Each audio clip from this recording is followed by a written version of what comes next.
जब अयोध्या राम मंदिर में अचानक से प्रकट हो गए। साक्षात अश्वत्थामा, जिनका संबंध महाभारत से बताया जाता है, ऐसा कहा जाता है। अश्वत्थामा महाभारत का अकेला एक ऐसा किरदार है जो आज तक जीवित है। आज भी कई जगह पर अश्वत्थामा के जीवित देखे जाने के दावे किए जाते हैं, जिसे भगवान श्री कृष्ण ने श्राप दिया था कि वो कलयुग के अंत तक इधर उधर भटकता रहेगा। लेकिन अभी एक ऐसा चमत्कार देखा गया है जहां कई लोगों ने दावा किया है कि उन्होंने अश्वत्थामा को अयोध्या राम मंदिर में देखा है। लेकिन किस रूप में, वो सच्चाई जानकर आपके भी रोंगटे खड़े हो जाएंगे। सबसे पहले, अगर आप एक सच्चे राम भक्त हैं तो वीडियो को लाइक करके कमेंट बॉक्स में जय श्री राम जरूर लिखें। जैसे कि हम सभी लोग जानते हैं कि 22 जनवरी 2024 के दिन अयोध्या में राम मंदिर का उद्घाटन समारोह हुआ था। इस समारोह में देश की काफी सारी हस्तियां भी शामिल हुई थीं।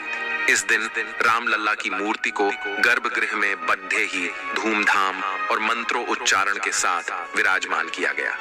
यह दिन लोगों को सदियों तक याद रहने वाला है। लेकिन इन दिनों एक बड़ी खबर सामने आई है जो किसी चमत्कार से कम नहीं है। इस चमत्कार को देखते हुए तो ऐसा ही लग रहा है कि प्रभु श्री राम साक्षात गर्भगृह में विराजमान हुए हैं। क्या हुआ है ऐसा चमत्कार, जानने के लिए हमारे साथ वीडियो में अंत तक जुड़े रहे। अयोध्या राम मंदिर में प्रभु श्री राम की मूर्ति को जिसने बनाया है, उन मूर्तिकार का नाम अरुण योगीराज है। पूरे 7 महीने की मेहनत के बाद प्रभु श्री राम की मूर्ति को अरुण योगीराज ने बनाया है। इसका मतलब अरुण योगीराज पूरे 7 महीने से प्रभु श्री राम की प्रतिमा के साथ ही थे। हालांकि प्राण प्रतिष्ठा के बाद अब अरुण योगीराज अपने हाथों से बनाई हुई प्रभु श्री राम की प्रतिमा को पहचान भी नहीं पा रहे हैं। योगीराज को लगता है कि प्रतिमा में जरूर कुछ चमत्कार हुआ है। जैसे ही गर्भगृह में प्रतिमा को स्थापित किया गया, वैसे ही प्रतिमा की आभा में बदलाव हुआ और अब प्रतिमा में कुछ अलग ही तेज दिख रहा है। प्रतिमा का तेज पहले से काफी अधिक बरछ गया है। योगीराज ने कहा कि वह खुद भी इस चमत्कार से हैरान है। उनका मानना है कि यह चमत्कार रामलल्ला की कृपा से ही हुआ है। प्रभु श्री राम गर्भगृह में साक्षात विराजमान हो चुके हैं। तो आप भी दोस्तों नीचे कमेंट करें कि आप अयोध्या रामलल्ला के दर्शन करने कब जा रहे हैं।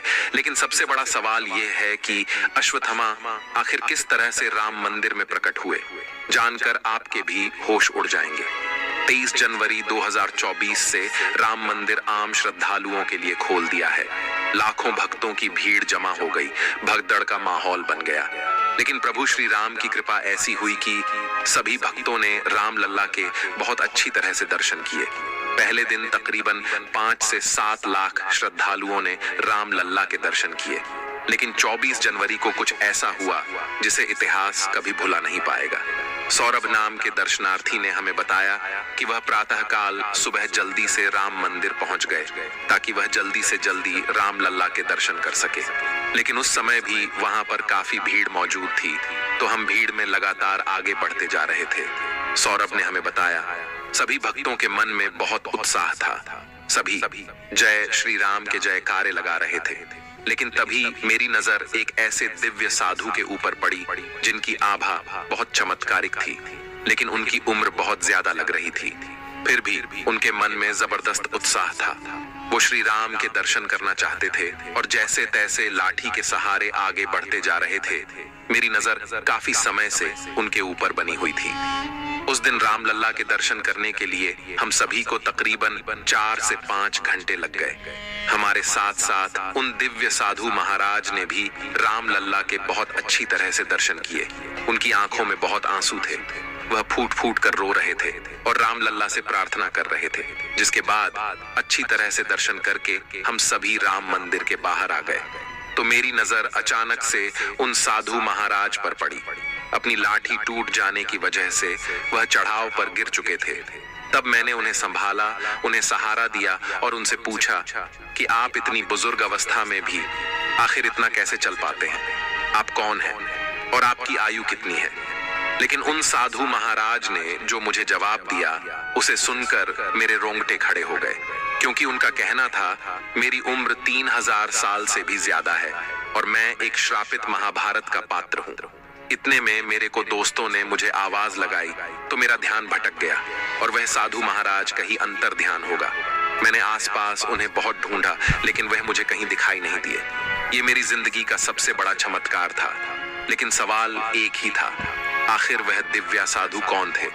तब रिसर्च करने पर सौरभ को पता चला कि महाभारत में एक ही ऐसा पत्र था जो श्रापित था, जिसे अमृतत्व का वरदान प्राप्त था और यह श्राप उसे साक्षात भगवान श्री कृष्ण ने दिया था और उसका नाम था अश्वत्थामा। ऐसा कहते हैं अश्वत्थामा कलयुग के अंत तक जीवित रहेंगे। तो क्या उस समय साक्षात अश्वत्थामा राम मंदिर में राम लल्ला के दर्शन करने के लिए आए थे? इस सवाल ने सभी को आश्चर्य में डाल दिया। लेकिन क्या आप जानते हैं भगवान श्री कृष्णा में अश्वत्थामा को श्राप क्यों दिया था? महाभारत के युद्ध की समाप्ति के बाद अश्वत्थामा ने पांडवों के पुत्रों का छल से वध किया था। पुत्र शोक में जब पांडवों ने श्री कृष्ण के साथ अश्वत्थामा का पीछा किया तो वे भाग गए। फिर भी जब अर्जुन ने उनका पीछा न छोड़ा तब अश्वत्थामा ने अर्जुन पर ब्रह्मास्त्र चल दिया। उससे बचने के लिए अर्जुन ने भी ब्रह्मास्त्र का प्रयोग किया।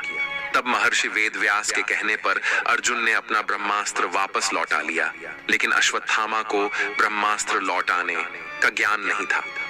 तब उन्होंने अपने अस्त्र की दिशा बदलकर अभिमन्यु की पत्नी उत्तरा के गर्भ की ओर कर दी।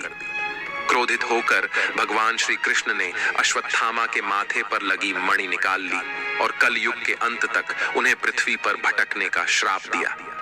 तब से अब तक अश्वत्थामा निरंतर पृथ्वी पर भटक रहे हैं। अर्थात हो सकता है साक्षात अश्वत्थामा बुजुर्ग के रूप में राम लल्ला के दर्शन करने, अपने किए गए पापों की क्षमा याचना करने उनके द्वारा पर आए हो। रोजाना एक के बाद एक चमत्कार अयोध्या राम मंदिर में देखे जा रहे हैं। आ गया मैं कोट चमत्कार आपको सुनाने जा रहे हैं, जिसमें किस प्रकार एक 80 साल के बुजुर्ग महिला का पर्स पुनः चमत्कारिक रूप से उन्हें प्राप्त हो गया। दरअसल राम मंदिर ट्रस्ट ने प्राण प्रतिष्ठा में जिन लोगों को आमंत्रित किया था उनमें से एक श्रीधर अपनी पत्नी, बेटे और बहू के साथ कार्यक्रम में शामिल होने आए थे। प्राण प्रतिष्ठा कार्यक्रम समाप्त होने के बाद श्रीधर की पत्नी जानकी, जिनकी उम्र लगभग 80 वर्ष बताई जा रही है, वो प्रभु राम का दर्शन करने के लिए गर्भगृह में प्रवेश कर रही थी।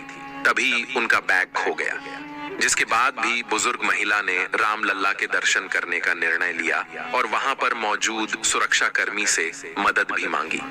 सुरक्षा कर्मी ने वृद्ध जानकी देवी को गर्भगृह तक पहुंचा दिया, जिसके बाद प्रभु राम की भक्ति में महिला लीन हो गई और प्रभु राम से अपने बैग के लिए प्रार्थना की। राम मंदिर ट्रस्ट के मुताबिक महिला के बैग में 550 रुपए और आधार कार्ड के साथ अन्य सामान थे, लेकिन महिला ने पैसे की फिक्र ना करते हुए पहले राम लल्ला के दर्शन करने का फैसला किया। अब आपके मन में यह सवाल चल रहा होगा कि महिला को बैग कैसे मिला। प्राण प्रतिष्ठा कार्यक्रम में उत्तराखंड के हरिद्वार के प्रेमानंद जी महाराज भी शामिल हुए थे। उनके झोले में वृद्ध महिला का बैग गिर गया। इसके बाद जब प्रेमानंद महाराज अपने आश्रम पहुंचे तो उन्हें महिला के बैग की जानकारी मिली, यानी राम मंदिर में खोया हुआ पर्स अयोध्या से 680 किमी दूर हरिद्वार में मिला। इस घटना के बाद लोगों में चर्चा शुरू हो गई है कि राम मंदिर की स्थापना के बाद राम राज्य भी वापस आ रहा है।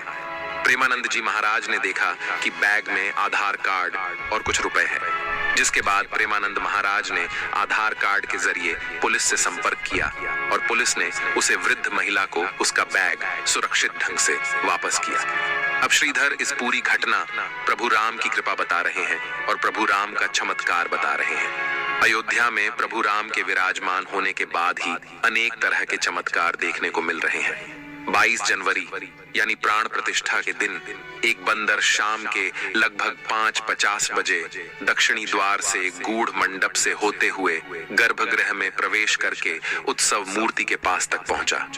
राम मंदिर ट्रस्ट और भक्तों का मानना है कि प्रभु राम का दर्शन करने के लिए स्वयं पवन पुत्र हनुमान आए थे। राम मंदिर ट्रस्ट ने प्रेस विज्ञप्ति जारी कर इस अद्भुत चमत्कार की पुष्टि भी की है। ऐसा लगता है मानो कई सारी दिव्य शक्तियां अयोध्या में निवास कर रही हो, क्योंकि एक के बाद एक इतने सारे चमत्कार सामान्य नहीं हो सकते। आज हमारा सौभाग्य है कि हम राम मंदिर को बनता हुआ अपनी आंखों से देख पाए हैं, प्राण प्रतिष्ठा का समारोह अपनी आंखों से देख पाए हैं, लेकिन इस राम मंदिर के बनने के पीछे कई कट्टर हिंदुओं, साधु संतों का बलिदान छुपा हुआ है, जिन्हें हम कभी भुला नहीं सकते। आप भी नीचे कमेंट बॉक्स में उन्हें श्रद्धांजलि जरूर दीजिएगा। वीडियो पसंद आई हो तो लाइक करें। साथ ही रोजाना ऐसी सब कुछ चमत्कारी घटनाएं देखने के लिए हमारे चैनल को सब्सक्राइब करके बेल आइकन को प्रेस करें। अभी के लिए आप सभी को हर हर महादेव।